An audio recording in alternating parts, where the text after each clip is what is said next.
Let's learn about solving for the whole given a part and the percent. Sarah has 45 apples, which is 15% of all apples she picked. How many apples did Sarah pick in total?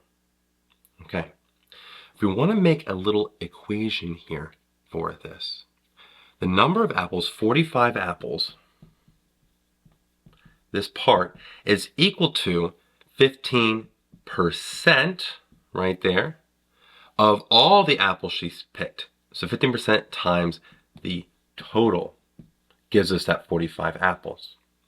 So we have that multiplication right here. If we divide 15% to both sides of the equation, 15% cancel, and we should get our total is equal to that 45 apples over a 15%. Now we all know that 15% as a decimal is 0.15.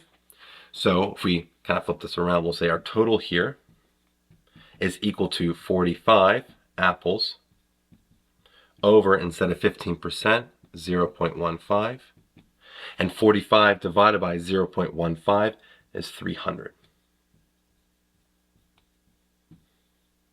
So in total, Sarah picked 300 apples.